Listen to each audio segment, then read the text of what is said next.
Body fluid compartments.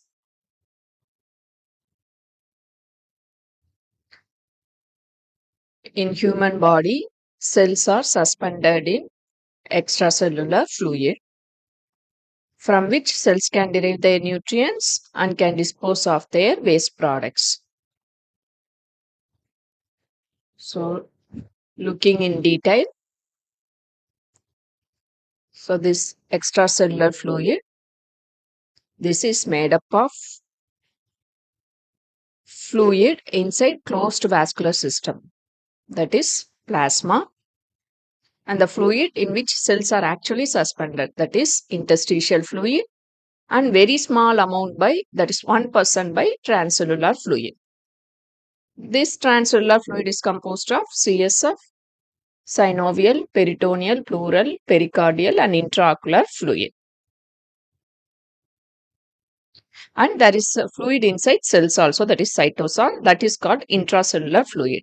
So all the nutrients must pass through interstitial fluid to reach cells, and the waste products must pass through interstitial fluid to reach plasma.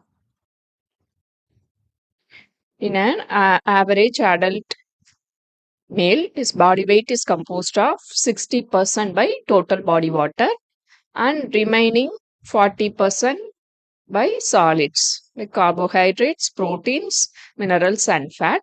But in case of adult female, due to excess fat and fat being less in water, 50% of body weight is made up of total body water, and in case of neonate, about 70%.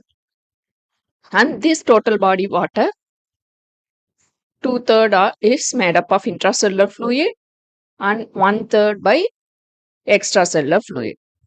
As we have already seen, this extracellular fluid, about three-fourths is made up of interstitial fluid and one-fourth by plasma and small amount by transcellular fluid.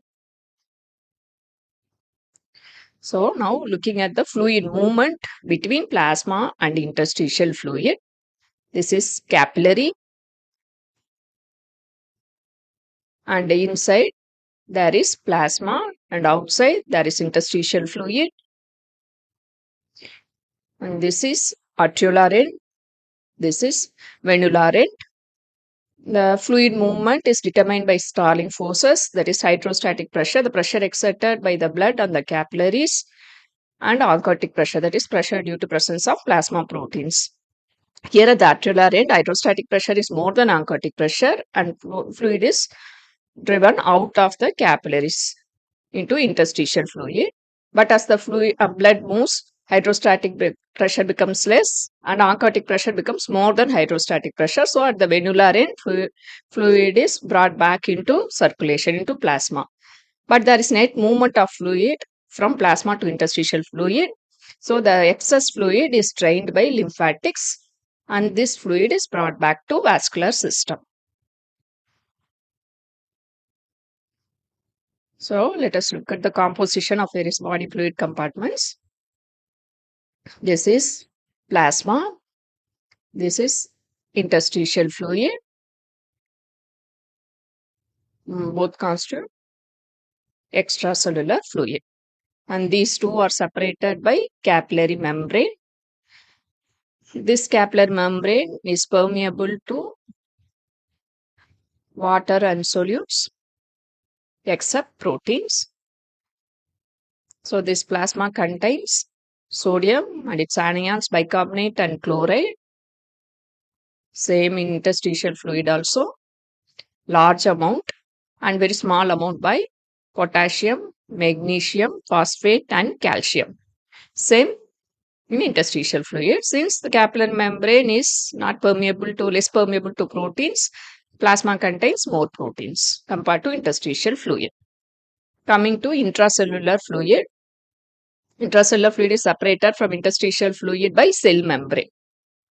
And this cell membrane is permeable to water but not to solutes.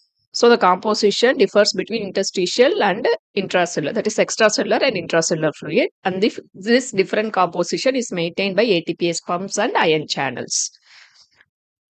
So intracellular fluid mainly contains potassium, phosphate, magnesium, and proteins are also high in intracellular fluid, even more than plasma. and small amount of sodium bicarbonate and chloride. So what is edema? Edema is increase in interstitial fluid volume due to several mechanisms. And what is hypovolemia? This is low extracellular volume due to sodium and water loss. Thank you.